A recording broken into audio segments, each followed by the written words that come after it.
मेरी स्क्रीन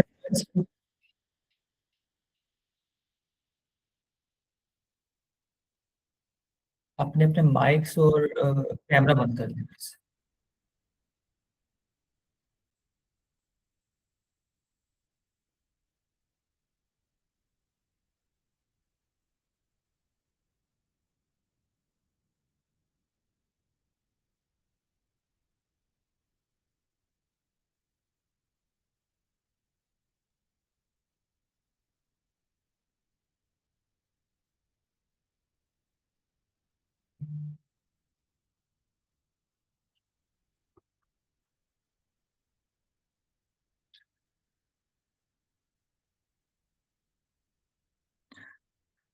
अच्छा, मोबाइल्स की वजह किसी माइक किसी का ऑन है, मेरी आवाज वापस आ रही है।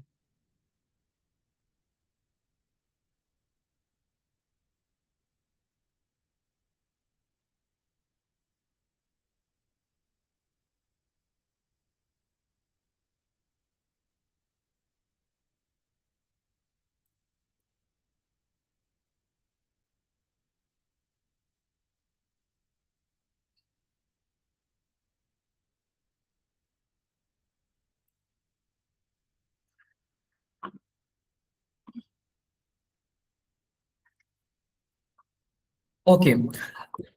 मेरी आवाज सबको आ रही है और स्क्रीन मेरी सबको नजर आ रही है? यस यस सर, आ रही है। चले चले, ओके। जी जी आ रही है सर। चले, ओके ओके। अच्छा, लास्ट टाइम हमने किया था, आज हमारे पास ना हमने ज्यादा टाइम चीजें कवर करनी है कम टाइम में। तो लास्ट वाला हम मिला के, लास्ट टाइम जो हमने वो किया था काम, वो मिला के इंशाल्लाह हम आगे दो तीन चीजें और मस्त सीखेंगे। सो आप लोगों का सबका काम मैंने देखा था, मोस्टली का ठीक था, कोई एक दो माइनर प्रॉब्लम्स थी। और स्टार्ट करेंगे जो मेनली ज्यादा लोगों को प्रॉब्लम आई थी इसकी क्लस्टर डब्ल्यू और मसल की, वहां से हम स्टार्ट करेंगे, उस प्रॉब्लम का हल देखेंगे और फिर आगे सीखेंगे इंशाल्लाह। आई गेस प्रॉब्लम आ रही है सबको ज्वाइन करने में।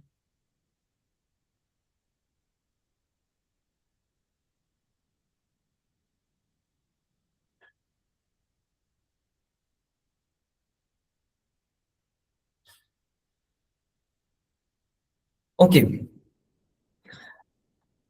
सो लास्ट टाइम हमने देखा था कि जीन क्या है, डेटाबेसिस क्या है, और जब हम काम कर रहे होते हैं रिसर्च पे, तो हमने कहाँ से स्टार्ट लेना होता है, टॉपिक कैसे चूज करना होता है, और देन हमने एक एक जीन सेलेक्ट करके उसकी अलाइनमेंट वगैरह करके और देखा था कि वो कितना क्लोजली रिलेटेड है with other organisms.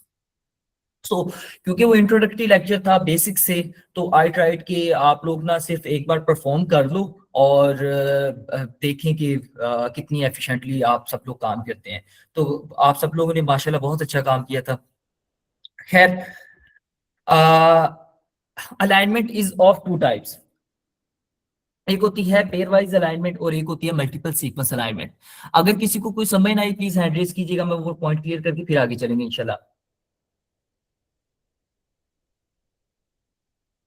So last time हमने अलाइनमेंट की थी, alignment is of two type. एक होती है पेयर वाइज अलाइनमेंट और एक होती है मल्टीपल सीक्वेंस अलाइनमेंट। और किसी को कोई प्रॉब्लम है वो इस वाली?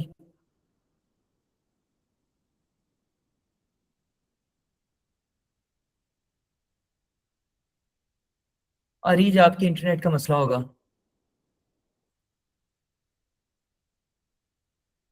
Okay.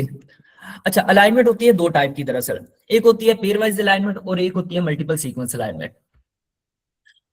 Pair wise alignment is के हमारे पास दो जीन्स हैं, आप सब लोगों ने अपना अपना जीन चूज किया था। लेट्स सपोज हमारे पास वही है TP53 एक जीन है, और एक ह्यूमन का जीन है, एक जीन है फ्रॉम मंकी। अगर मैंने कंपेयर करना है कि मंकी के जीन में और इंसान के जीन में कितना डिफरेंस है, या मैंने बीमारी देखनी है, इसे सिंपल कर लेते हैं, मंकी की तरफ नहीं जाते, हम डिजीज पर्सन देखते हैं। एक इंसान है नोमान और एक इंसान है उसका नाम है नजम। फॉर एग्जाम्पल, एक नजम है और एक नोमान है। इनमें से Najam is disease person, Noman is normal person. अब मैंने देखना है कि क्या प्रॉब्लम है इन दोनों के जीन्स में जिसने डिजीज कॉज की है। Actually TP53 cancer causing, cancer mostly mutations की वजह से ही होता है। तो इन केस ये कैंसर डायग्नोज हो गया और मैंने देखना है कि TP53 में कहाँ पे चेंज आया है कि उस बंदे को, नजब को कैंसर हो गया, डिजीज हो गई है उसे। सो उसके लिए हम सिंपली पेयर वाइज अलाइनमेंट कर देते हैं, फिर मल्टीपल सीक्वेंस अलाइनमेंट में नहीं हम जाते। अब इसमें सिंपल डिफरेंस क्या है, पहला डिफरेंस क्या है आप लोग नोट कर लीजिएगा पेयर वाइज और मल्टीपल सीक्वेंस में। पेयर वाइज सिर्फ दो सीक्वेंसेस के दरमियान होती है, मल्टीपल सीक्वेंस दो से ज्यादा जितने भी हो जाए उनमें मल्टीपल सीक्वेंस अलाइनमेंट ही होगी। तो इसलिए डेट्स व्हाई हम पेयर वाइज अलाइनमेंट यूज करते हैं to differentiate between healthy and disease person, या सिर्फ दो सिंपल स्पीशीज में डिफरेंस करने के लिए। और मल्टीपल सीक्वेंस अलाइनमेंट जो हमने ऑलरेडी की है लास्ट सेशन में, उसमें हम देखते हैं कि with in species, with in genus, with in big population differences कैसे आते हैं। तो इसमें जो मेजर रूल, बेसिक रूल जो अप्लाई होता है अलाइनमेंट में, उसमें तीन चीजें होती हैं। ये मैच है, मिसमैच है और गैप है। सिंपल चीज है, लेकिन ये असल में है क्या। मैच इज के ये ऊपर ये सीक्वेंस है फ्रॉम नोमान, और ये सीक्वेंस आ गया फ्रॉम नजन। ओके, नोमान का सीक्वेंस है ऑफ TP53 और नजम का सीक्वेंस भी तकरीबन सिमिलर है। कि सीक्वेंस नजम का और नोमान का तकरीबन सिमिलर है, लेकिन इस पे कहीं एक स्लाइड डिफरेंस होगा। लेट्स सपोज यहाँ पे डिफरेंस है। ओके, ए के साथ स्लाइड मैच कर नजर रहा नहीं आ रही। है। मुदस्सर को नजर नहीं आ रही। मुदस्सर आप दोबारा मीटिंग लीव करके ज्वाइन करें, और किसी को ये प्रॉब्लम नहीं होगी, आपका वो कोई प्रॉब्लम होगा आपके एंड पे। ओके, ए अगर नुमान में ए है, ए न्यूक्लियोटाइड है और नजम में भी सेम है, तो ये होगा मैच। यहाँ पे देखें, अगर नुमान में और नजम में सेम सेम न्यूक्लियोटाइड है तो वो होगा मैच। अगर नुमान में, यहाँ पे देखें, यहाँ पे आ गई, ये सेम मैच आ रहे हैं यहाँ तक ना, पहले सात। एक जगह पे डिफरेंस आता है, सी की जगह नुमान में सी है, नजम में जी आ जाता है। इसका क्या मतलब है कि यहाँ पे मिसमैच हो गया, ये म्यूटेशन आ गई है। अब म्यूटेशन इज ऑफ 3-4 टाइप्स ना। इंडल्स होते हैं, डुप्लीकेशन हो जाती है या चेंज हो जाता है, सब्स्टिट्यूट चेंज हो जाता है। यहाँ पे चेंज आया है, सब्स्टिट्यूट चेंज हो गया फ्रॉम सी टू जी। इस वजह से नजम का TP53 is changed, is different from Noman, or maybe this is causing cancer, this is causing disease. तो जो पेयर वाइज अलाइनमेंट है सिंपल हमें इस फॉर्म में एक एनालिसिस करके दे देती है।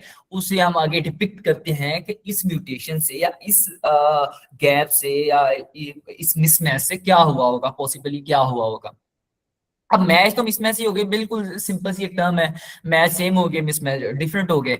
और ये टी और टी ये भी मैच है, सी और सी ये भी मैच है। अब जी और ये अगर वहां पे इंडल्स हो गए, अब इंडल्स क्या होते हैं, इंडल्स, इन मतलब इंसर्शन और डेल मतलब डेलीशन। इन केस यहाँ पे ये सारे मैच और मिसमैच आ रहे हैं किसी एक जगह पे, ये जैसे ये है टी है, इसकी जगह नीचे कुछ नहीं मिलता टूल को, एल्गोरिदम को, टू मैच और मिसमैच या टू अलाइन विद इट। तो इस कॉन्सेप्ट को हम बोल देते हैं ये गैप आ गया है। मतलब ये यहाँ पे एक खाली स्पेस आ गई हुई है, तो इसको हम गैप बोलते हैं। अब ये तीन चीजें हमारी हो गई, मैच, मिसमैच और गैप। अब इनके हम स्कोरिंग फंक्शन रख देते हैं, इनको हम छोटे छोटे स्कोर दे देते हैं। मैच को एक स्कोर दे देंगे, मिसमैच को दूसरा स्कोर दे देंगे, गैप को तीसरा स्कोर दे देंगे। और अभी मेरे पास वो व्हाइट बोर्ड नहीं है, इंशाल्लाह मैं आपको ना किसी दिन वो व्हाइट बोर्ड पे वो सिखाऊंगा स्कोरिंग फंक्शन सारा। लेकिन लेट्स सपोज हम इसको स्कोर देते हैं, मैच को स्कोर देते हैं 2+2, मिसमैच को हम स्कोर देते हैं +1। ये कंसेप्ट आपने याद रखना है, इंशाल्लाह जब हम करेंगे व्हाइट बोर्ड पे करेंगे, मैं इंशाल्लाह आपको ये क्लियर कर दूंगा। और गैप को हम -2 स्कोर दे देंगे। तो at the end of alignment जब अलाइनमेंट हमारी हो जाएगी, ये डिजीज और हेल्दी पर्सन हम देख लेंगे, तो अलाइनमेंट के स्कोर से हम डिपिक्ट कर लेंगे कि अलाइनमेंट कितनी बेहतर परफॉर्म कर पाई है। ये है हमारा पेयर वाइज अलाइनमेंट का कॉन्सेप्ट कि दो सीक्वेंसेस में डिफरेंस देखने के लिए हम पेयर वाइज अलाइनमेंट कर लेंगे। लेकिन अगर हमारे पास बहुत सा मतलब मोर देन 2 आ गए हैं, लाखों में आ गए हैं, या इवन दो 3 या 4 सीक्वेंसेस आ गए हैं, 3 या 4 स्पीशीज आ गई हैं, तब पेयर वाइज अलाइनमेंट हम नहीं कर सकते। हाँ, गुड क्वेश्चन अफजल, आप क्वेश्चन एंड में कीजिएगा, लेकिन मैं आपको अभी बता रहा हूँ, अच्छा क्वेश्चन था। ये कोई बेसिक क्राइटेरिया नहीं है हमने यही स्कोर देने हैं, आप अपनी मर्जी से स्कोरिंग फंक्शन डिसाइड कर सकते हैं, लेकिन वो बहुत ज्यादा मेजर डिफरेंस ना उसमें हो। अच्छा, मैं था मल्टीपल सीक्वेंस अलाइनमेंट। अब जब हमारे पास ज्यादा स्पीशीज आ जाएंगी, हमने ज्यादा स्पीशीज के दरमियान देखना है कि क्या डिफरेंसेस आ रहे हैं, तब हम मल्टीपल सीक्वेंस अलाइनमेंट की तरफ चले जाते हैं। फिर ये होगा कि नजम के बाद अभी ये हमजा भाई ने क्वेश्चन किया है, ये हमजा आ गए हैं, और ये भी कोई सीक्वेंस यहाँ पे इनका भी है। अब क्या होगा, यहाँ पे हमारे टूल्स, यहाँ पे हमारे एल्गोरिदम, यहाँ पे हमारे बायोइन्फॉर्मेटिशियंस काम आते हैं कि यहाँ पे ए और ए ये तो मैच कर लेगा, यहाँ पे फॉर एग्जांपल सी आ जाता है, तो पेयर वाइज अलाइनमेंट तो हमारी यहाँ पे खत्म हो गई है। अब क्या होगा, अब डिपेंडिंग अपॉन के कौन सा एल्गोरिदम है, कौन सा टूल है, मे बी वो जो टूल है, लेट्स सपोज मसल है, वो अलाइन करे पहले इन दोनों सीक्वेंसेस को, इन दोनों का देखे कि क्या स्कोर आ रहा है या क्या उसकी फाइनल अलाइनमेंट बन रही है, और उसके बाद इन दोनों को अलाइन करे, देन पहले और तीसरे को अलाइन करे, देन एट लास्ट हमें अलाइनमेंट करके दे दे, और उस अलाइनमेंट का हम आगे फाइलोजेनेटिक ट्री कंस्ट्रक्ट करने चलेंगे। डिपेंडिंग अपॉन एल्गोरिदम कैसे डिसाइड करता है, 2-3 किस्म के एल्गोरिदम है वो कैसे अलाइनमेंट करते हैं। लेकिन the basic concept behind multiple sequence alignment is कि बहुत सारे सीक्वेंसेस होंगे, बहुत सारे मतलब मोर देन 2 होंगे, उनको एक एल्गोरिदम लाइन में अरेंज करेगा, अरेंज करने के बाद जहां उसे लगे कि यहाँ पे मिसमैच है, वो मिसमैच डाल देगा। मिसमैच का अगर यहाँ पे इसे हम वर्ड पे लेके चलते हैं, ये देखें, अगर ये सारे सेम हैं, इसे कलर देते हैं हम ग्रीन, ये ग्रीन कलर है, ये दो सेम है, ये ग्रीन रहेंगे, ये मिसमैच आ गया है, इसे हम रेड कलर दे देंगे सी को।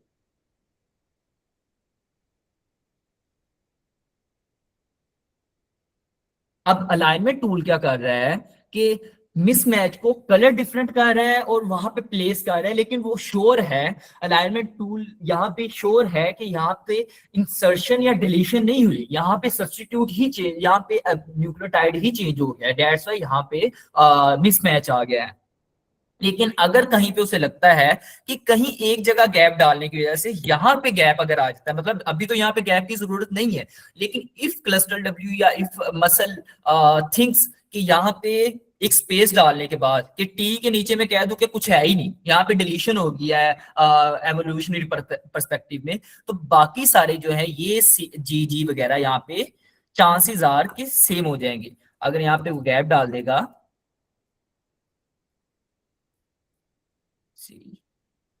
हाँ, अगर वो यहाँ पे गैप डाल देगा, टी के साथ ना कोई मैच करता है ना कोई मिसमैच करता है, तो आगे वाला जो सारा सीक्वेंस है वो अलाइन हो रहा है, तो वहां पे गैप की जरूरत पड़ जाती है, दैट्स व्हाई हमें गैप की जरूरत पड़ती है।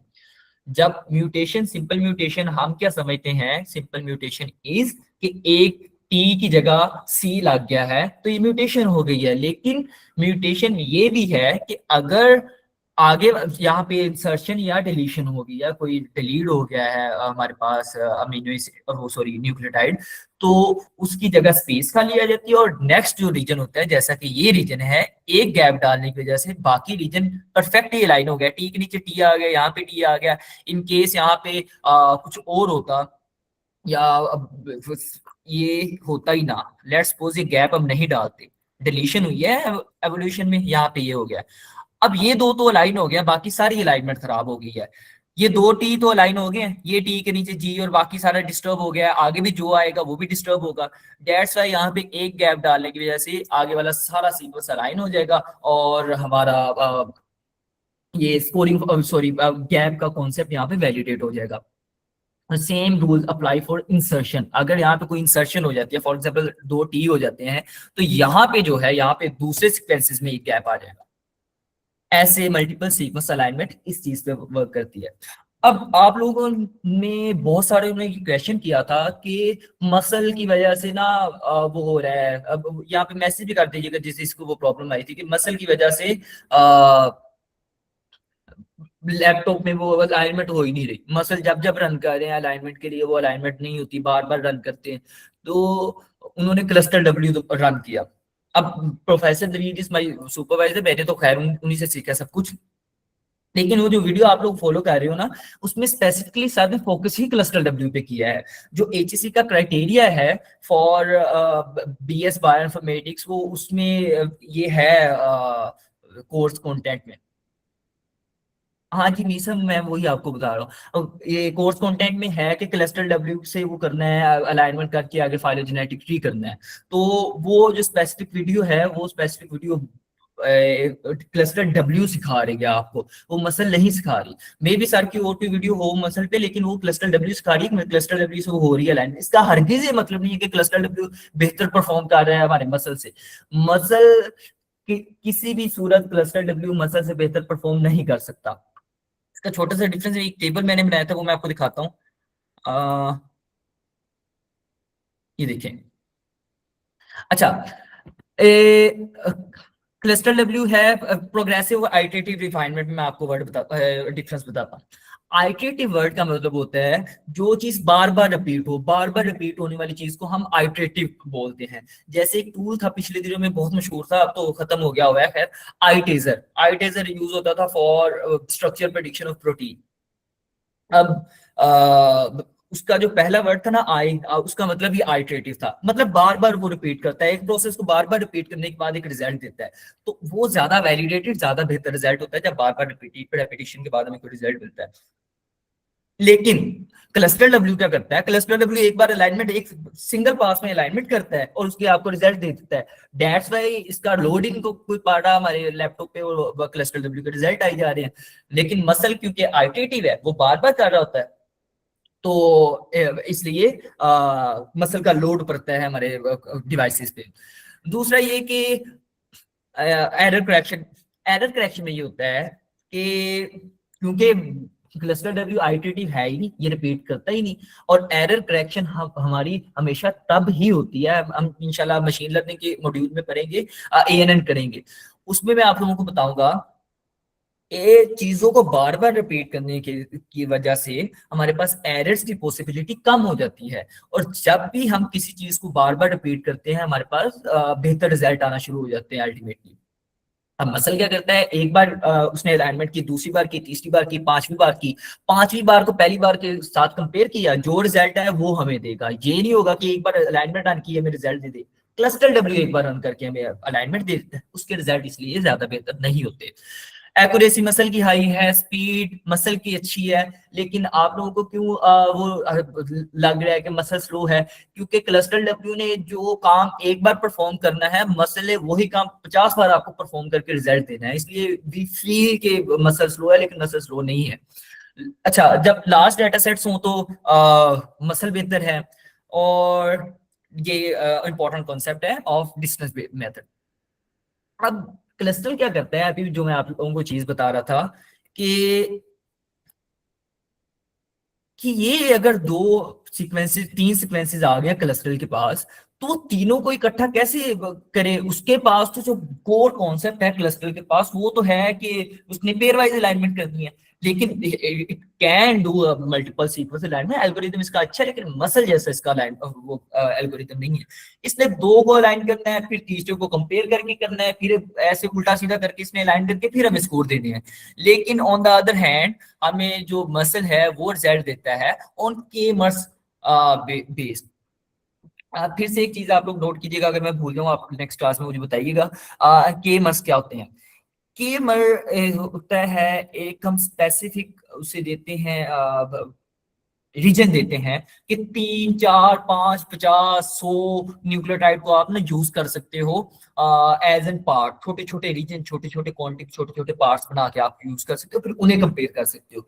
अब क्लस्टल क्या करेगा, अब क्लस्टल क्या करेगा कि ए को ए के साथ अलाइन कर रहा है, ए को सी के साथ अलाइन कर रहा है, अलाइन हो गया, मैच ना हुआ मिसमैच, अगर कोई चीज नहीं है गैप, लेकिन ये ऐसे ही लाइन करके हमें रिजल्ट दे देगा। लेकिन मसल क्या करेगा, मसल ए को ए के साथ तो मैच करेगा, फिर ऐसे एक बार अलाइनमेंट जब खत्म होगी फिर इन्हें पार्ट्स बनाएगा, ए टी बनाएगा, पहले ए टी बनाएगा और फिर टी टी सी का पार्ट बनाएगा, फिर सी सी सी का पार्ट बनाएगा, ऐसे ही फिर से वो ए टी सी, ऐसे डिफरेंट पार्ट्स बनाएगा अपने, और उनको कंपेयर करेगा इसके छोटे तीन तीन के पार्ट बनाने के बाद। दिस इज कॉन्सेप्ट ऑफ केमर, छोटे छोटे क्वांटिटी, छोटे छोटे पार्ट, छोटे छोटे रीजन्स बना के उनके साथ कंपेयर करने को हम केमर स्ट्रेटजी बोलते हैं। और यही स्ट्रेटजी हम यूज करेंगे वाइल एनोटेशन ऑफ और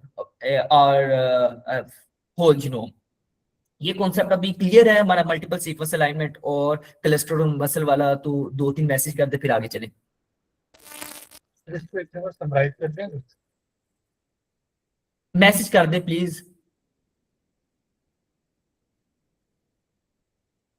ये कुछ बोला था ताजुद्दीन, आप मैसेज मैसेज में लिख दे क्या कह रहे हैं।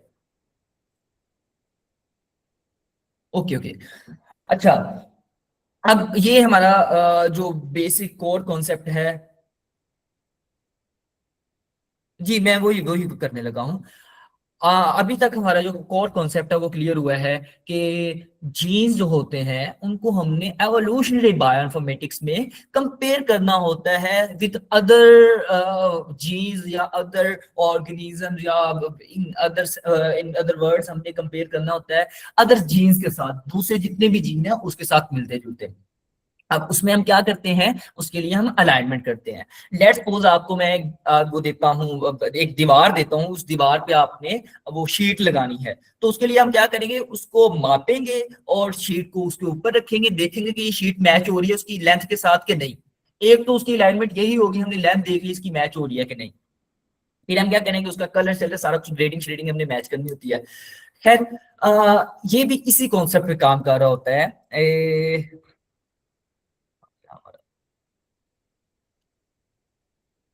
ओके, लेट्स सपोज,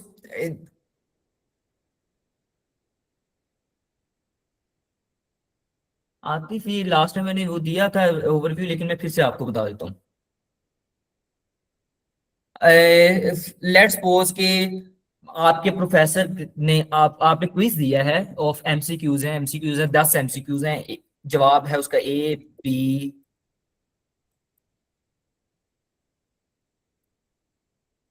ओके ऐसे आपके एमसीक्यूज का आंसर्स हैं। अब जब आपका प्रोफेसर आपके ये चेक करेगा, एमसीक्यूज चेक करेगा, उसके पास ये वाली की होगी, प्रोफेसर के पास ये वाली की है। अब प्रोफेसर क्या करेगा कि इसको अलाइन करेगा, अगर किसी का जवाब ए है तो ए पे टिक कर दे और वो कहेगा ये ठीक है, प्रोफेसर अलाइनमेंट कर रहा है, ए ठीक है मैच है, बी, बी की जगह लगाया है यहाँ पे अस्मा ने लगा दिए है, डी लगा दिया है, तो यहाँ पे क्या हो गया, मिसमैच हो गया, प्रोफेसर कहेगा ये भी गलत है। फिर ए की जगह फिर यहाँ पे ए ही आना चाहिए, ऐसे ही प्रोफेसर अलाइनमेंट कर, अलाइनमेंट सिंपल यही है, एक जीन को लेके उसके साथ जितने भी जीन है ना उससे मिलते जुलते उसे अलाइन करना है, वो देखना है कौन कौन सा इस जैसा सेम है। नोमान का जीन, नोमान का TP53 क्या मैच कर रहा है दूसरे ऑर्गेनिज्म के साथ कि नहीं, अगर मैच कर रहा है कितना कर रहा है, कहाँ पे डिफरेंस आया है, क्योंकि कैंसर और मोस्टली डिजीज तो है ही म्यूटेशन की वजह से। और म्यूटेशन अगर आपको मैं ये भी बता दूं, अगर हम अब तक इंसान बने हैं ना, तो ये म्यूटेशंस ही है कि हमें इतनी एबिलिटीज आ गई, हमें इतनी कैपेबिलिटीज आ गई हैं कि हमें इतनी एवोल्यूशन आ गई है। कॉज एवोल्यूशन दो तरह की होती है, अगर म्यूटेशन अगर ऐसे आ गई है जिसने डिजीज कॉज कर दी है, कैंसर कॉज कर दिया है, फिर तो वो नजम साहब तो जिसकी मिसाल दे रहा था, नजम साहब तो गए दुनिया से, क्योंकि उनमें तो वो कैंसर आ गया TP53 की वजह से। लेकिन अगर कोई ऐसी म्यूटेशन आती है जिसकी वजह से ये प्रोटीन ज्यादा बेहतर परफॉर्म करना शुरू कर देता है, ज्यादा अच्छा बिहेव करता है और इसकी एफिशिएंसी बढ़ जाती है, तो वहां पे कॉन्सेप्ट ये होगा कि ज्यादा बेहतर परफॉर्मेंस आ जाएगी नेक्स्ट आने वाली जनरेशन में। ऐसे ही एवोल्यूशन होती है, ऐसे ही हम जो बेसिक डार्विन कॉन्सेप्ट है कि हम कहाँ जानवर से इंसान बने, लेकिन I don't believe in it.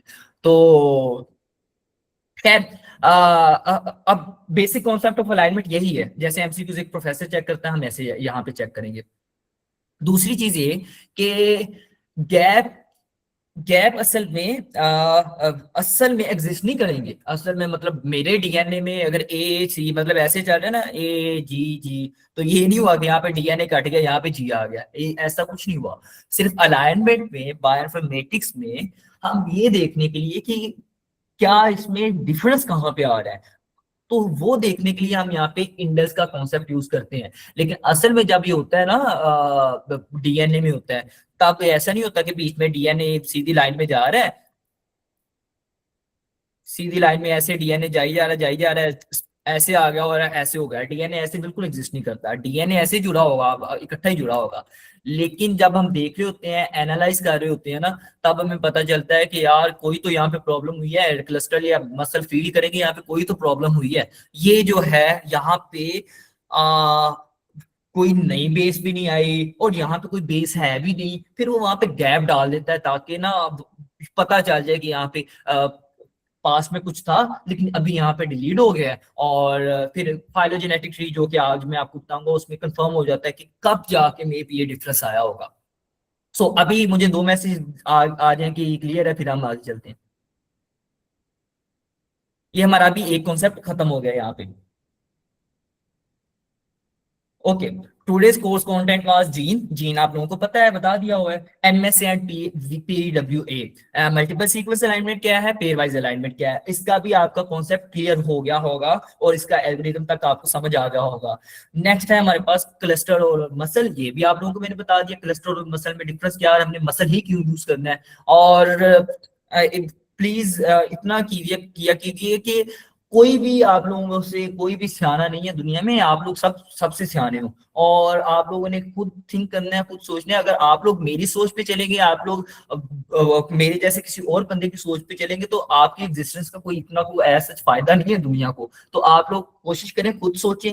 अगर कहीं पे मैं गलत हूं और आप मुझे बताना तभी अगर मैं गलत हुआ, तो आप लोग बताएं ये गलती है, आप खुद सोचें, आप मुझसे बेहतर परफॉर्म कर सकते हैं, आप सबसे बेहतर परफॉर्म कर सकते हैं। तो किसी एक स्पेसिफिक चीज पे आप बाइंड होके नहीं रह जाते कि ये जो हो गया ये तो पक्का हो गया, ये ऐसे ही होना है। तो खुद सर्च किया करें, खुद से नई चीजें ढूंढा करें, मुझे भी बताया करें, खुद भी उसका नई चीज ढूंढना ही रिसर्च है। खैर, क्लस्टर डब्ल्यू और मसल भी हो गया है, अलाइनमेंट भी आप लोगों को मैंने बता दिया है। अब आएगा हमारा ट्री। ट्री आज हम एक नई चीज, उसमें जो लास्ट टाइम हमने किया था ना, इसमें एक नई चीज हम देखेंगे। अब ट्री होता क्या है, बेसिक कॉन्सेप्ट ऑफ ट्री मैं आपको बताता हूँ। ट्री अगर हमें कोई मिल जाए, ट्री मिल जाए, फाइलोजेनेटिक ट्री, फाइलोजेनेटिक ट्री।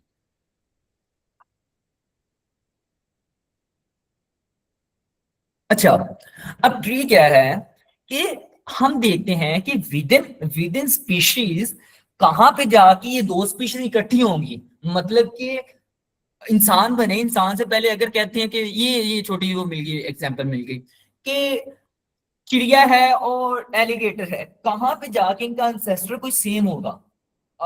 एक थ्योरी में पढ़ रहा था कि उस थ्योरी के मुताबिक एक बैक्टीरिया था, उस बैक्टीरिया से एवोल्यूशन हुई, मछली बनी, उससे फिर लिजर्ड्स वगैरह, रेप्टाइल्स, मतलब मछली से रेप्टाइल्स और रेप्टाइल से आगे बंदर शंदर और उसके बाद इंसान, ऐसे वो लंबी सारी सीरीज के बाद इंसान बने। लेकिन ये फाइलोजेनेटिक ट्री क्या करेगा कि क्योंकि एक ऑर्गेनिज्म से बहुत सारी एवोल्यूशन हो रही है, बहुत सारे वो निकल रहे हैं, तो हमें ये बताएगा कि कॉमन एंसेस्टर कहाँ पे शेयर हो रहा था। मतलब मैं यहाँ पे पाकिस्तान, हम सारे हैं तो हजरत आदम की औलाद, मैं यहाँ पे पाकिस्तान में बैठा हूँ, कोई बंदा अमेरिका में है, कोई अफ्रीका में है, कोई चाइना में है, कहीं तो जाके हमारा कोई इंसेस्टर सेम था। अब मुझे वो नाम नहीं याद आ रहा, एक नबी थे, उनके बेटे अलग अलग रीजन में चले गए थे ऑफ अर्थ, और वहां से पॉपुलेशन ये अलग अलग रीजन की स्टार्ट हुई। तो ऐसे मिलाते मिलाते, कड़ियां मिलाते मिलाते एक जगह आती है जहां पे हम कहते हैं कि हाँ, वेरी गुड, नूह अलैहिस्सलाम, वहां पे जाके हमारा इंसेस्टर सेम हो जाता है। तो हमने फाइलोजेनेटिक ट्री में यही देखना होता है कि हमारे एंसेस्टर कहाँ पे सेम है। अब मैं आप लोगों को ये आधा बताऊंगा, आधा आप लोगों की अभी ये असाइनमेंट होगी कि आप लोग मुझे बताएंगे कि आपने इससे क्या सीखा है, फाइलोजेनेटिक ट्री बना के आपको इसमें से क्या आउटपुट मिला, आपने इसमें से क्या सीखा कि कहाँ पे ये रिलेट हो रही है। तो कोशिश कीजिएगा, चैट जीपीटी ना कीजिएगा, खुद इसे एनालाइज करने की कोशिश कीजिएगा कि ये क्या कहता है। खैर अभी हम बनाएंगे फाइलोजेनेटिक ट्री, थोड़ा हमारा लास्ट वाला रिपीट भी हो जाएगा, और मैं एक बार दोबारा से कंस्ट्रक्ट भी करता हूँ अलाइनमेंट और ट्री। ओके, ये हमारा TP53 जीन है, और आप लोगों का अपना अपना जो भी जीन होगा वो आप चूज करेंगे। इसको हम सिलेक्ट करेंगे और इसका हम सीक्वेंस, फास्टा सीक्वेंस इसका डाउनलोड कर लेंगे। इसका फास्टा, ये फास्टा आ गया। फास्टा इसका हम यूज करेंगे फॉर ब्लास्ट। ठीक है, आप लोगों को इसका वो वर्क फ्लो तो याद होगा। इसको ब्लास्ट करेंगे, इसको कॉपी किया है, मैं ब्लास्ट करूंगा यहाँ पे। अच्छा, इसको एक्सक्लूड करना है। ओके, ये ब्लास्ट के रिजल्ट है। ब्लास्ट तो सब लोगों को आ गया होगा, लास्ट टाइम मैंने 2-3 बार किया था। अच्छा, ब्लास्ट करने के बाद क्या होता है कि मेरा जो TP53 है वो मैच होगा विद अदर TP53 ऑफ या तो सेम स्पीशीज, मतलब या तो होमोसैपियन या तो अदर ऑर्गेनिजम्स। तो ये यहाँ पे बता दे। अच्छा, यहाँ पे ना एक ये बहुत इंपॉर्टेंट कॉन्सेप्ट है, ये भी नोट कीजिएगा अपने पास। अब ये होमोसैपियन ट्यूमर तो सीधा सीधा लिखा है होमोसैपियन ट्यूमर, ये प्रेडिक्टेड एक जगह लिखा है, प्रेडिक्टेड पैन ट्रोग्लोटाइज, पता नहीं ये क्या है। तो ये प्रेडिक्टेड क्यों लिखा है? ये होता है कि होल जीनोम वाली सीरीज में आपको ये सारा कंसेप्ट क्लियर हो जाएगा। बाज़ औक़ात हम जीन को खुद देखते हैं कि जीन का सीक्वेंस हमने कर लिया और निकाल लिया, हमें पता चल गया यही सीक्वेंस है। उसामा माइक बंद कर लें प्लीज, मैसेज कीजिएगा, कोई प्रॉब्लम मैसेज कीजिएगा, मुझे उसका नोटिफिकेशन आ जाएगा। उसामा, ओके। अच्छा, प्रेडिक्टेड अभी क्या है? प्रेडिक्टेड इज कि हमारे पास होल जीनोम हो गया इसका, किसी ने सीक्वेंसिंग कर ली, सीक्वेंसिंग के बाद असेंबली एनोटेशन हुई और हमें लास्ट में मिल जाते हैं, जीन्स मिल जाते हैं। अब वो जीन अभी किसी को तो नहीं ना पता कि ये जीन कौन सा कौन सा नहीं। तो अभी सुबह से मैं एक वो ही कर रहा था, अलाइनमेंट वगैरह ही कर रहा था एक। तो अब होता क्या है कि होल जीनोम की अलाइनमेंट कर रहा था पूरा। मैं बता देता हूँ, समझ बता देता हूँ। अच्छा, पूरा एक होता है हमारे पास सीक्वेंस, एक कंप्लीट सीक्वेंस ऑफ ह्यूमन का, जैसे 3.2 बिलियन बेस पेयर है, एक कंप्लीट लाइन में लिखा होता है। फिर हमारे पास ऑलरेडी अगर किसी ने नया सीक्वेंस करवाया तो वो कंप्लीट एक ह्यूमन जीनोम का सीक्वेंस होगा, 3.2 बिलियन बेस पेयर लिखे हुए लाइन बाय लाइन। और जो ऑलरेडी किसी का सीक्वेंस, मतलब मोंकी का सीक्वेंस पड़ा हुआ है, किसी ने बताया हुआ है कि मोंकी के अगर let's suppose 2 billion base pair है तो उसका ये जो रीजन है, छोटा सा रीजन, ये एक जीन कोड कर रहा है, दूसरा TP53, तीसरा क्रास, चौथा मक, जो पांचवा मक 3, फिर मक 15, ऐसे करके वो कोड कर रहे हैं। तो अब मेरे पास तो ह्यूमन का पूरा जीन है जो एक लाइन में लिखा है, मुझे क्या पता कि इसमें कौन कौन सा है। अब मैं देखता हूँ अगर मेरे पास कोई ऐसा सीक्वेंस पड़ा हुआ मैं आपको दिखाऊं, नहीं पड़ा हुआ। खैर, मैं दूसरे कंप्यूटर में आई वुड ट्राई कि मैं आपको छोटी सी वीडियोस की बना के सेंड कर दूं। तो वो होता क्या है, 3.2 बिलियन बेस पेयर के साथ एक टूल छोटी छोटी अलाइनमेंट करेगा, एक जीन को उठाएगा, देखेगा ये इसमें कहाँ पे मैच हो रहा है, जाके उसकी अलाइनमेंट करेगा, पेयर वाइज अलाइनमेंट होगी, वो कहेगा, टूल कहेगा कि हाँ में भी अभी इसके साथ मैच हो रहा है, बेबी ये वही है। तो विदाउट एक्सपेरिमेंटल वैलिडेशन जब हमें जीन्स मिल जाए, उन जीन्स को हम कह देते हैं कि दीज जीन्स आर प्रेडिक्टेड। ये सीक्वेंसेस प्रेडिक्टेड है, मैं प्रेडिक्शन दे रहा हूँ कि ये वाला जो रीजन है it can behave like TP53, लेकिन कंफर्म नहीं है। तो एक सेकंड वेट कीजिएगा।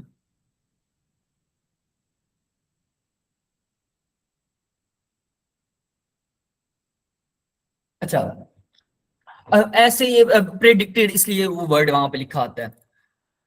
अच्छा, यहाँ से हमने फिर वही बात, अभी यहाँ पे मैं नई चीज बताऊंगा, आप लोग वो देखिएगा और नोट कर लीजिएगा। अब यहाँ पे मैंने आप लोगों को बताया था हम डिफरेंट स्पीशीज चूज करेंगे। डिफरेंट स्पीशीज, एक होमोसेपियन हो गया, दूसरा को बंदर हो गया, फिर कोई वो चूहा हो गया, ये उनके नाम लिखे हैं कॉमन नेम। ये ह्यूमन है, ये चिंपैंजी है, ये वेस्टर्न समथिंग है, और ऐसे हम इनको 1 बाय 1 चूज करेंगे। मैंने आप लोगों को बताया था 10 स्पीशीज का आपने सेम जीन डाउनलोड कर लेना है, मतलब 10 स्पीशीज आप यहाँ से चूज कर देंगे। जब वो चूज करेंगे ना, तो मैंने आपको कोर कॉन्सेप्ट ऑफ टी तो ये बताया हुआ है कि हमने कहीं पे एक बेसिक इंसेस्टर जाके फाइनलाइज करना है कि यहाँ से मे भी स्टार्ट हुआ, मतलब मछली से मे बी TP53 जनरेट हुआ है, मछली में पहली बार TP53 है, इसने ट्रांसफर किया टू लिजर्ड एंड वो जो होता है वो मगरमच्छ, सॉरी वो इंग्लिश वाला में एलिगेटर, एलिगेटर, तो उसने उसे ट्रांसफर किया, उसने आगे किसी बंदर शंदर में गया, मतलब कि हमने एक कोई बंदा देना है कि जहां पे हम कहते हैं हमारी सोच है कि यहाँ पे मैच हो रहा होगा ये TP53। तो 10 सीक्वेंस तो हम यहाँ से जो क्लोजली रिलेटेड है वो ले लेंगे। 11वां सीक्वेंस मतलब आपने अगर 15 की करनी है तो 15 सीक्वेंस आप यहाँ से ले लें, 100 की करनी है आप 100 यहाँ से ले, एक सीक्वेंस हमने अलग से लेना है, उस सीक्वेंस को बोलते हैं हम, ये है आउटग्रुप। आउटग्रुप इस कि जो हमारे इस वाले जीन से जो मैंने ये डाउनलोड किया है इससे बहुत ज्यादा इतना डिफरेंट है TP53, लेकिन इतना डिफरेंट है कि ब्लास्ट रिजल्ट में वो शो ही नहीं हो रहा। इस कॉन्सेप्ट को हम बोलते हैं, हम इसमें आउटग्रुप डाल रहे हैं। आउटग्रुप मतलब जो हमारे मतलब का नहीं है, हमारे ग्रुप का नहीं है, हमारी पॉपुलेशन का नहीं है, उसे बाहर से लिया है हमने। बाहर से कि आपने ये चीज जरूर, बाज का हम ऐसे करते हैं कि एक जीन के अलाइनमेंट करते हुए आउटग्रुप गलत चूज कर देते हैं। आउटग्रुप आपने कभी भी क्लोजली रिलेटेड नहीं लेना, आउटग्रुप हमेशा ये ना हो TP53 ह्यूमन का आप कर रहे हैं और ऐसा ही जीन आपके पास कोई हो और आप कहें कि मोंकी का आउटग्रुप में यूज कर रहे हो, तो मोंकी का वहां पे नहीं आपने यूज करना, कोई पुरानी मतलब मछली शछली का किसी का यूज कर लें। तो this is basic concept behind out group. तो आपने यहाँ से अपने सीक्वेंसेस सिलेक्ट करने हैं। सीक्वेंसेस सिलेक्ट करने के बाद, ये मेरा इंटरनेट थोड़ा स्लो है, मैंने ऑलरेडी डाउनलोड किया, मैं आपको दिखा देता हूँ। खैर सीक्वेंसेस सिलेक्ट करने के बाद आपने यहाँ पे डाउनलोड पे आना है और कंप्लीट सीक्वेंस डाउनलोड कर लेना है। जब ये कंप्लीट सीक्वेंस डाउनलोड हमारा हो जाएगा तब हमने आगे अलाइनमेंट की तरफ जाना होता है। अब आई वांट के अगर किसी को ये भी नहीं करना आता ना, ये उनके अलावा जिन्होंने लास्ट सेशन नहीं लिया था उनके अलावा अगर किसी को ये भी नहीं करना आता तो वो मैसेज कर दें ताकि इस पे 2 मिनट लग सके। लेकिन एक्स्ट्रा ना बोलिएगा, किसी को नहीं आता तो फिर मैसेज कीजिएगा। अच्छा, अब देखें, जब हमारे पास सीक्वेंसेस आ गए हैं और ये देखिए ये एक सीक्वेंस मैंने किया हुआ था ऑलरेडी, ये सीक्वेंस है, 10 सीक्वेंसेस हमने वहां से लिए हैं और उनको हमने यहाँ पे इंक्लूड कर दिया। अक्सर मैं वही बता रहा हूँ, मैं वही बता रहा हूँ। अच्छा, 10 सीक्वेंस हमने वहां से सिलेक्ट किए, सेम वो लास्ट टाइम जो कहानी थी, यहाँ से 10 सीक्वेंस लो, उनको डाउनलोड पे क्लिक करो, कंप्लीट सीक्वेंस डाउनलोड उनका कर दो। अब हमारे पास आ जाएंगे उनके सीक्वेंसेस आ जाएंगे ऑफ जीन्स ऑफ 10 या 15 या 100 क्लोजली रिलेटेड स्पीशीज। अब आउट ग्रुप हमने लेना है। आउट ग्रुप के पीछे अब आपकी साइंस काम आएगी, जो भी हमने कहा। अब ये कंप्यूटेशनल बायोलॉजी सीधा सीधा हमारा वो तो नहीं ना होगा टूल रन कर दो। अब हमने जो पढ़ा हुआ है वो 20-22 साल वो भी तो लगाना है। अब वो हम कहाँ पे लगाएंगे कि मैं कहता हूँ TP53 ह्यूमन में भी है, ह्यूमन के साथ ज्यादा मैच कर रहा है, माउस मैच कर रहा है, मोंकी मैच कर रहा है, चिंपैंजी मैच कर रहा है। तो अब आउटग्रुप में इनका तो लूंगा नहीं, आउटग्रुप में लूंगा कि मुर्गी ठीक है, मुर्गी में जो TP53 है ना वो मैं रिलेट कर देता हूँ। तो मुर्गी का मैं TP53 निकालूंगा और सीक्वेंस डाउनलोड करूंगा,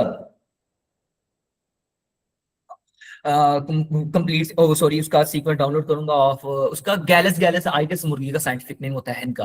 तो उसका सीक्वेंस TP53 का मैं अलहदा से LCPI से डाउनलोड करूंगा और उसको इंक्लूड कर दूंगा ये जो मेरी फाइल डाउनलोड हुई है इसमें। ये होमोसेपियन क्या है, ये फिर पैंट रेगुलोटाइस समथिंग है, ट्यूमर प्रोटीन उसका है, ये गोरिल्ला का TP53 है। तो ऐसे ही मैं वहां से तो डाउनलोड करूंगा, फिर मैं हेन का अलहदा से लूंगा TP53 और उसको लास्ट में पेस्ट कर दूंगा, जैसे मैंने यहाँ पे पेस्ट किया होगा। ये देखें, नहीं ये नहीं है, गैलस, ये देखें, ये है NW के साथ, ये TP53 ऑफ ऑर्गेनिज्म गैलस, गैलस गैलस गैलस इज हैन। और हैन तो इंसान के साथ तो कोई मैच भी नहीं कर रही, चूहा बंदर तो फिर भी समझ में आ रहा है, मुर्गी शुर्गी नहीं समझ वो अब मैच कर रही, लेकिन मुर्गी में TP53 है। तो आई थिंक कि जो हैन है इसका जो ये हमसे पहले होगी और ये हम एज एन आउटपुट यूज कर सकते हैं। होप सो आपका ये जिसने ये आउटपुट वाला अक्सर आपका क्यूरी रिजॉल्व हो गई है। देन हमने यहाँ से डाउनलोड क्या करना है, यहाँ से हमने कंप्लीट सीक्वेंस डाउनलोड करना है। लेकिन यहाँ पे आप लोग और एक मिस्टेक कर रहे थे, यहाँ पे आपने पढ़ना जरूर है, ब्लाइंडली नहीं क्लिक करना। यहाँ पे लिखा होता है कहीं पे कंप्लीट जीनोम, कंप्लीट जीनोम बहुत बड़ा होता है, वो तो आपकी 90% फाइल ले जाता है। तो कंप्लीट जीनोम वाला आपने सीक्वेंस नहीं डाउनलोड करना, प्रेडिक्टेड या छोटे छोटे मतलब सिर्फ जीन्स ही हैं वो आपने डाउनलोड करनी है यहाँ से। खैर अब तक हमारे पास आ जाएगा 10, 15, 20, 50 जितने आपने रिलेट करने हैं ऑर्गेनिज्म, उनका आपने सीक्वेंस डाउनलोड कर दिया, साथ आपने एक आउटग्रुप जोड़ दिया है। अब हमारे पास हमारे नंबर ऑफ कंपैरेटिव एनालिसिस में जो वो हैं ऑर्गेनिज्म वो हैं +1 आउटग्रुप है, वो आ जाएंगे हमारे पास, जो कि मेरे पास ये फाइल है जिस पे लास्ट में मैंने आउटग्रुप यूज किया हुआ है जिसका नाम है गैलस हैन TP53। अब इसको मैंने अलाइन करना है। अलाइन करने के लिए फिर वही कहानी, इसको मैं कंट्रोल E करके कंट्रोल C करूंगा, मेगा पे आऊंगा, align edit build alignment create new alignment, यहाँ पे DNA है मेरा, इसे मैं पेस्ट करूंगा, लास्ट वाला एम्प्टी वाला मैं डिलीट करूंगा, मेरे पास सिर्फ प्योर सीक्वेंस रह जाएंगे। यहाँ पे फिर एक नई चीज आज हम सीखेंगे। यहाँ पे नई चीज क्या है कि ये एक्सेशन नंबर लिखे हुए हैं। अब ये आपने एक अलाइनमेंट की है, अलाइनमेंट करके आप मुझे सेंड करो कि सर ये मेरे पास अलाइनमेंट हुई है, तो अब इसका क्या करें।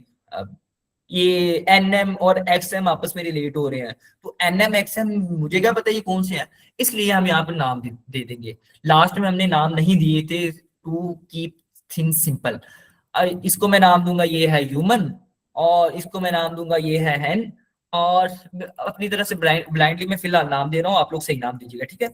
चिंपैंजी चिंपैंजी, और इसको मैं दे देता हूँ नाम monkey 1, इसको मैं नाम देता हूँ monkey 2, इसको मैं नाम देता हूँ कुछ भी, मतलब आप तो ब्लाइंड ही चल जाते हैं, माउस आ गया, बाकियों को मैं फिलहाल नाम नहीं दे रहा। अच्छा, जब हमने ये नाम दे दिए, जब हमने ये नाम दे दिए, इन नामों को देने के बाद मैंने आप लोगों को बोला था कि हम अलाइनमेंट रन नहीं करेंगे ऑफ कंप्लीट सीक्वेंस, अगर हम वो अलाइनमेंट रन करेंगे प्रॉब्लम हो जाएगी। और दूसरा ये कि हम क्लस्टर W भी नहीं रन करेंगे, यहाँ पे हम मसल रन करेंगे, यहाँ पे मसल पे मैं क्लिक करूंगा, अलाइन DNA करूंगा और ओके कर दूंगा, ऑटोमेटिकली उसने सारा सिलेक्ट कर लिया, वहां पे मुझे दलील होने की कोई जरूरत नहीं पड़ी। और इसको सिंपल ये देखें, गैप ओपन गैप एक्सटेंडेड, ये अच्छा ये ना एक मैं आपको ये UPGMA की एक इंटरेस्टिंग बात बताता हूँ। UPGMA mean unweighted pair group method, हाँ अनवेटेड पेयर ग्रुप मेथड, ये मैं भूल गया, ये पता नहीं क्या होता है। तो ये अभी क्या करता है कि बार बार रिपीट तो करता है ये, मसल तो मैंने आपको यही स्पेसिफिसिटी बताई ना, बार बार ये रिपीट तो करेगा अलाइनमेंट को, लेकिन अलाइनमेंट के बाद ये खुद डिटेक्ट भी करता है कि इसमें आउटग्रुप कौन सा होना चाहिए, कौन सा इसमें से बहुत दूर पड़ा हुआ है। तो अब इसे मैं ऐसे रन कर दूंगा, जब तक ये अलाइनमेंट रन हो रही, मैं आपकी क्यूरीज का जवाब देता हूँ।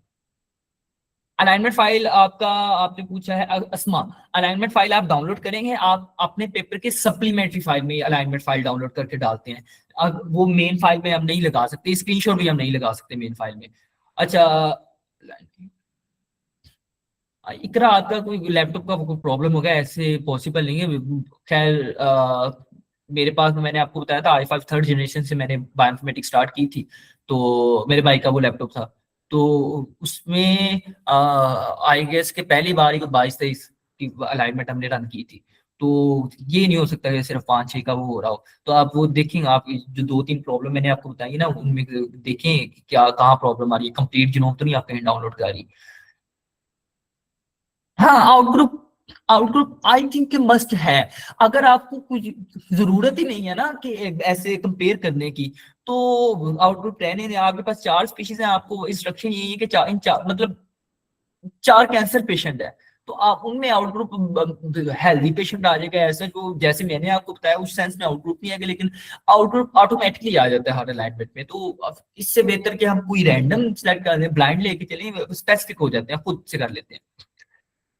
बूटस्ट्रैपिंग अलाइनमेंट में नहीं होती है अक्सर, बूटस्ट्रैपिंग ट्री में होती है, वो मैं आपको बता देता हूँ। नहीं, आप सिंपल मोहम्मद, आप सिंपल एनसीबीए पे लिखोगे, TP53 आपको मिल जाएंगे। नेबर जोनिंग और यूपीजीएमए के मैं आपको बताता हूँ क्रिएटर। अच्छा, ये हमारी अलाइनमेंट हो गई है। अब यहाँ पे हमने क्या करना है, डाटा पे आना है, एक्सपोर्ट अलाइनमेंट करना है, मेगा करना है। इस अलाइनमेंट को मैं नाम देता हूँ एन एयर ह्यूमन TP53, और इसको मैं सेव कर दूंगा। ओके। अच्छा, इसको मैं अभी क्रॉस कर रहा हूँ। अब हमारे पास अलाइनमेंट सेव हो गई है। अब हमने क्या करना है, यहाँ पे हमारा होगा फाइलोजेनेटिक ट्री कंस्ट्रक्ट होगा। उसके लिए हमने फाइलोजेनी पे आना है। यहाँ पे इसके 4-5 मेथड हैं। ज्यादा डेप्थ में नहीं इसके जाएंगे, आपको मैं सिंपल सिंपल वे में बताता हूँ क्या है। अब इसके पीछे ना, अब यहाँ पे आई गेस मैंने अपनी पीपीटी में ये डाला हुआ था। हाँ। अब ये neighbour joining method, by the way neighbour joining और एमएल मोस्टली हम यूज कर रहे होते हैं, तो एमएल ही हम इसमें यूज करेंगे, लेकिन मैं आपको ये सारे बता रहा हूँ, ठीक है। यूपीजीएम में मैंने आप लोगों को बताया, यूपीजीएम में क्या करता है कि अलाइनमेंट अलाइन करता है चीजों को, और अलाइन करने के बाद ऑटोमेटिकली डिपिक्ट कर लेता है कि इस अलाइनमेंट में कहाँ पे मे भी होगा ये आउटपुट कौन सा होगा, कौन सा बहुत ज्यादा क्लोजली रिलेटेड है। तो यूपीजीएम में एक्स्ट्रा ऑर्डिनरी टूल। तो यहाँ पे अलाइनमेंट तो हमारी होगी है, लेकिन वाइल कंस्ट्रक्टिंग फाइलोजेनी यूपीजीएम में हम इसलिए नहीं यूज करें क्योंकि यहाँ पे हमने एमएल की तरफ आना, मैक्सिमम लाइक्लीहुड, ये एमएल मशीन लर्निंग वाला मैक्सिमम लाइक्लीहुड मेथड है। और नेबर जॉइनिंग का मिनिमम मोस्टली हम यूज करते हैं, ये मैं आप लोगों को बताता हूँ। अच्छा, नेबर जॉइनिंग अपने जो मैक्सिमम फास्टर प्रोसेस वाले होते हैं ना, वो अपनी एफिशिएंसी थोड़ी सी कॉम्प्रोमाइज कर लेते हैं ऑफ एक्यूरेसी। तो ये देखिए, जैसे ये एमएल स्लो है लेकिन हाईली एफिशिएंट है। क्लस्टर डब्ल्यूपी हम जब ऑनलाइन करते हैं ना, वहाँ पे लिखा होता है, पूछ रहे होते हैं कि आपको फास्ट करना है स्लो करना है, स्लो अच्छा होगा फास्ट बुरा होगा, तो उसकी बेस पे हम कर लेते हैं। खैर, मशीन ये एमएल मेथड इज के ये कंपेयर करता है सीक्वेंसेस को आपस में। कंपेयर करने के बाद ये एक स्टैटिस्टिकल मॉडल बिल्ड करता है। आई डोंट रिमेम्बर फॉर्मूला, वो एक स्पेसिफिक फॉर्मूला होता है। उसके बाद स्टैटिस्टिकल कंपेयर करता है, कंपैरेटिव एनालिसिस के बाद वो ज्वाइन करता है एक क्लैड में, उन्हें डाल देता है 3 4 5 ऑर्गेनिज्म को, कहता है कि दीज आर सेम। और नेबर जोनिंग मेथड में क्लोजली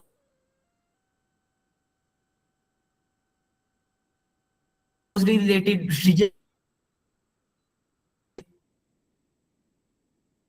करने की कोशिश करते हैं, और जितना एलिमेंट स्कोर अच्छा है उन्हें कंपेयर करके आपस में अलाइन करके हम, चीज हमारी ये है कि हमने क्लैड्स लेने हैं, ग्रुप ऑफ फाइलोजेनी और मैक्सिमम लाइक्लीहुड मेथड, और यहाँ से अलाइनमेंट हमारी ये है, इसे मैं ओपन करूंगा। ओके, ये भी कोई इंटरनेट का थोड़ा सा प्रॉब्लम है। खैर, कांट रिपीट, तो थोड़ा सा भी कॉम्प्रोमाइज कर लें। अच्छा, इसमें बूटस्ट्रैप, अभी आप में से किसी ने भी पूछा था, बूटस्ट्रैप इज, मैं रिपीट कर देता हूँ ये, बूटस्ट्रैप क्या होता है। बूटस्ट्रैप मैंने आप लोगों को आइट्रेशन का कॉन्सेप्ट बताया था। आइट्रेशन क्या होती है, बार बार चीजों पे काम करना है आगे, क्योंकि अभी लैब्स में से तो इंशाल्लाह आगे जो आ रहा है, एआई और मशीन लर्निंग के कॉन्सेप्ट आ रहे हैं, लैब से ज्यादा हम कंप्यूटर्स में काम करना पड़ेगा। तो आपको कोशिश करनी है कि आप वही आप लगाते हैं अपने टूल्स में। तो आपने इसमें ये बूटस्ट्रैप वैल्यू, इसकी कितनी बार, अभी भी मेरी वॉइस डिस्टोर्ट हो रही है? Yes sir. यस सर, बहुत ज्यादा हो रहा है। अच्छा, आप, अच्छा,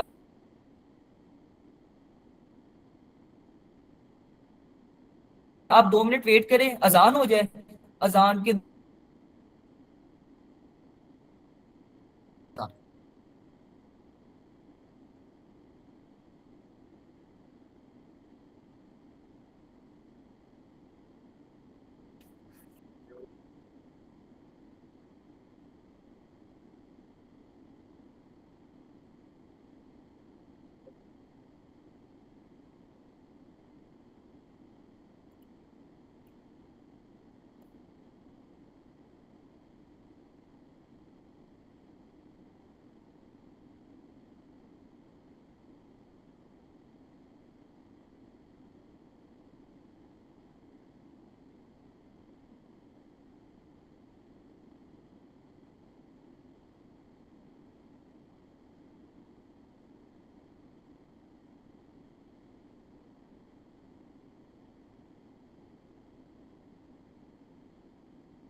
आप मेरी आवाज क्लियर है? आप मेरी आवाज क्लियर है?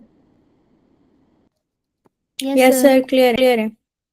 मेरी आवाज क्लियर? ओके, शुक्र, अजान की बरकत है माशाल्लाह। अच्छा, ये थोड़ा सा मैं आपको दोबारा बता रहा हूँ, ठीक है? अच्छा, आई गेस अलाइनमेंट वाला तो आप लोगों का क्लियर होगा। अलाइनमेंट वाला तो आपका क्लियर होगा। अब मैं आपको फाइलोजेनी का बता रहा था। फाइलोजेनी ट्री कंस्ट्रक्शन के चार पांच, पहले मैं आपको ये दो बताता हूँ, ठीक है? यूपीजीए में मैं आपको पहले बता चुका हूँ कि अलाइनमेंट करता है। अलाइनमेंट के बाद इसने खुद से देखना होता है कि कौन सा एवोल्यूशन में बहुत पीछे होगा। तो क्योंकि इट इस आइटरेटिव मसल का ये कोर कॉन्सेप्ट है यूपीजीएम में, तो ये खुद से डिपिक्ट करता है कि इस पहले कौन सा होगा, ऑर्गेनिज्म होगा। लाइक हमने हमने हैने दिया, बता देगा कि इसमें हैन होगा। तो यूपीजीएम में इस समवट, लेकिन डायरेक्ट हम इसे यूज नहीं करते क्योंकि हमने मैक्सिमम लाइक्लीहुड मेथड यहाँ पे चूज करेंगे। तो यूपीजीएमए का ये कॉन्सेप्ट है। अब मैक्सिमम पार्सिमोनी क्या है?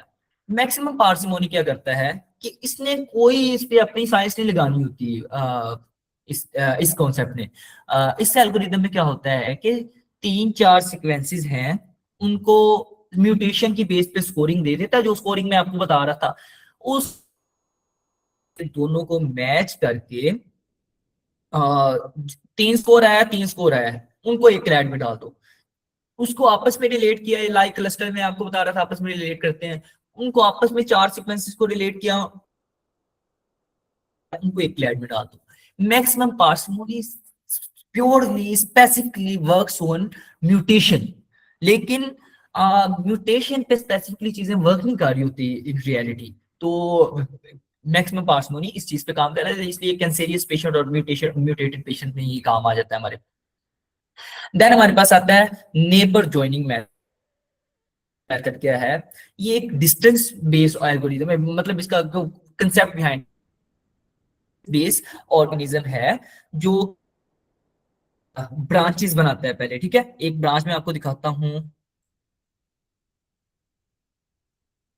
हाँ, इसमें ये ब्रांचेस की लेंथ है, ठीक है?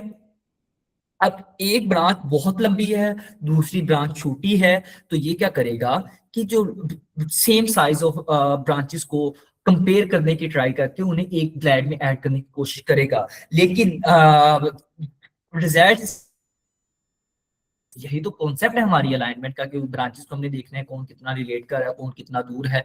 लेकिन इसमें क्या होता है कि इसमें स्टैटिस्टिकल बूटस्ट्रैपिंग समझ लें कि स्टैटिस्टिकल में कंपैरेटिव एनालिसिस नहीं बार बार कर रहा होता, दैट्स व्हाई इसके रिजल्ट कॉम्प्रोमाइज हो जाते हैं। देन हमारे पास आता है नेबर जॉइनिंग, आई गेस हो गया है। और अब हमारे पास maximum likelihood method. Maximum likelihood method में क्या करते हैं, मैंने वो आप लोगों को बताया कि फॉर्मूला वो क्या था कि अलाइनमेंट के जो स्कोर्स होते हैं उनको प्रेडिक्ट करने के बाद ये सेम सेम सीक्वेंसेस को 100%, जो इसके पास वो के मर वाला कंसेप्ट है ना। और मिनट मुझे दे, मैं कोशिश करता हूँ इसे सही करने की, सिर्फ 2 मिनट वेट करें।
अब आवाज आ रही है मेरी सही?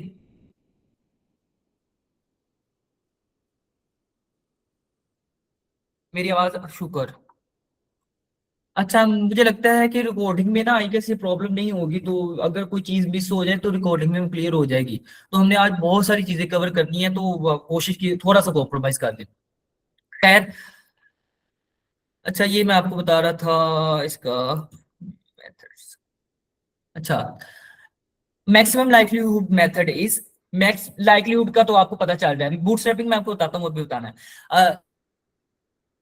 वर्ड से देखते हैं, ठीक है। लाइक्लीहुड मतलब कितने मैच है, सेम सेम है। मैक्सिमम मतलब कितने परसेंट, कितना ज्यादा। मैक्सिमम लाइक्लीहुड मेथड क्या करता है, बार बार बहुत सारे ट्री कंस्ट्रक्ट करेगा। कंस्ट्रक्ट करने के बाद ये लास्ट में देखेगा कि एक फाइनल जो है ना, उसको ये कह देगा कि ये ठीक है। सिंपल कॉन्सेप्ट आम लफ्जों में। ये ज्यादा ट्री कंस्ट्रक्ट करेगा, ज्यादा ट्री कंस्ट्रक्शन के बाद ये उनको एक फाइनल ट्री दे देगा कि ये सबसे अच्छा बना हुआ है। नेबर जॉइनिंग मेथड क्या करता है, नेक्स्ट नेबर जॉइनिंग मेथड, ये क्या करता है कि सीक्वेंसेस को, जो हमारी वो अलाइनमेंट हो गई है, सिमिलर सीक्वेंसेस को एक एक प्लेस कर देगा। एक ग्रुप सिमिलर सीक्वेंसेस का, दूसरे जो दो दो सेम आए हैं उनको सेम कर देगा, तीसरा ग्रुप बना देगा, चौथा बना देगा, उन सबको आपस में क्लैश बना देगा और हमें एक ट्री दे देगा। नेबर जॉइनिंग मेथड सिंपली ये है। और ये मिनिमम एवोल्यूशन मेथड क्या है कि ठीक, अब यहाँ पे अलाइनमेंट के बाद जो अगली चीज है ना कि दूर कितने हैं, ये उसमें रियल टाइम में वो देख रहा होता है कि सबसे कम डिफरेंस, सबसे कम डिस्टेंस ऑफ ब्रांचेस किन के दरमियान है, कौन से वाले जीन्स के दरमियान है, उनको एक क्लैड में डाल के वो एक ट्री प्रोड्यूस कर देगा। अब इन दोनों का, मैंने जो आपको नेबर ज्वाइनिंग और मिनिमम एवोल्यूशन बताया, इन दोनों का कॉन्सेप्ट तो बड़े मजे का है कि एक तो वो कंपेयर करके बना रहा है, एक ने देखा है डिस्टेंस कितने है, लेकिन इसमें प्रॉब्लम यही है कि इसमें आइट्रेशन कहीं नहीं है, ये बार बार रिपीट नहीं कर रहा। एक बात कह देता है, कहता है मैं ही सच्चा हूं, तो वो कॉम्प्रोमाइज के रिजल्ट होते हैं। यूपीडीएम में मैंने आप लोगों को बता दिया है कि ये भी आइट्रेशन बेस्ड है, लेकिन ये खुद से ढूंढता है हमारे पास कौन सा आउटग्रुप है, लेकिन हमने ये पहले राइंडअप में यूज कर लिया हुआ है। मैक्सिमम पार्सिमोनी सिर्फ म्यूटेशन देखता है, जिसमें ज्यादा म्यूटेशन उन्हें अलहदा कर देता है, उसे कहता है ये आउटग्रुप होगा समवट, लेकिन आगे वाली साइंस नहीं इस पे कोई लगा रहा होता, तो ये डायरेक्ट एक मेथड है मैक्सिमम पार्सिमोनी। आई गेस पांचों मेथड आप लोगों को अभी क्लियर हो गए होंगे, समझ आ गए होंगे। I need to yes necessities और मैं आगे प्रोसीड करूंगा। ओके, अच्छा, अब अब मैक्सिमम लाइक्लीहुड से हमने ट्री कंस्ट्रक्ट करना है, ठीक है। अब इसमें मैं आपको बूटस्ट्रैपिंग बताता हूँ। बूटस्ट्रैपिंग इस, जो मैं आपको बार बार वर्ड कह रहा हूँ, आइट्रेशन, आइट्रेशन कोई रॉकेट साइंस की, बार बार चीजों को रिपीट करना है, आइट्रेशन। बूटस्ट्रैपिंग इसके कितनी बार आइट्रेशन, कितनी बार रिपीट होगा, कितनी बार ये ट्री दोबारा से बनाएगा, तो ये क्या है, मतलब आपस में कंपैरिजन कितनी बार होगा। मैंने ये 50 इसलिए किया कि वो जल्दी हो जाए। आपने कम से कम 1000, वैसे जो वो हम समझते हैं ना, जो पढ़ते हैं सिलेबस में, या जो भी आप लोगों का बीएस है, आप लोगों ने पढ़ा भी होगा समथिंग बूटस्ट्रैप, उसमें हम ना वो रखते हैं 1000, 500 रखते हैं थ्रेशोल्ड, लेकिन आप लोगों ने 1000 यूज करना है, तो यहाँ पे आप लोगों ने 1000 करना है। जितने ज्यादा बूटस्ट्रैपिंग वैल्यू होगी उतने ज्यादा हमारे पास टाइम लगेगा, तो अभी मैं 50 कर रहा हूँ, आप लोगों ने 1000 यूज करना है, ठीक है। अच्छा, ये एक इंपॉर्टेंट चीज है। ये मॉडल और मेथड क्या है, ये है कि हर ये जो 5-7 मेथड है ना, इसके पीछे एक कंप्लीट साइंस है। कि टामुरा नी मॉडल क्या है, कि उन्होंने एक साइंस बताई हुई है कि ड्यूरिंग एवोल्यूशन जीन्स या डीएनए, जीन्स ने डीएनए एक स्पेसिफिक पैटर्न में चेंज होते हैं, और वो पैटर्न उन्होंने इस एल्गोरिदम में सेव किया है, ताकि मार्च बंद कर दें अपने। इस स्पेसिफिक मेथड में टेमुरानी ने में एक मॉडल के डीएनए ऐसे एवोल्यूट करता है through out the evolutionary aspect, evolutionary journey, वो उन्होंने एक एल्गोरिदम बना लिया है। दूसरा जो ये टेमोरा 3 पैरामीटर मॉडल है, इस एल्गोरिदम में कोई दूसरा कॉन्सेप्ट है कि डीएनए ऐसे एवोल्यूट करता है, फिर ये काइमोरा 2 है। ये भी 5-7 और एल्गोरिदम है, इन्होंने अलग-अलग साइंस बताई हुई है कि ड्यूरिंग एवोल्यूशन डीएनए ऐसे ऐसे म्यूटेट करता होगा, ऐसे ऐसे चेंजेस उसमें आते होंगे। इसमें बेस्ट मेथड टेमोरा नी मॉडल ही है, और हम यही चूज करेंगे।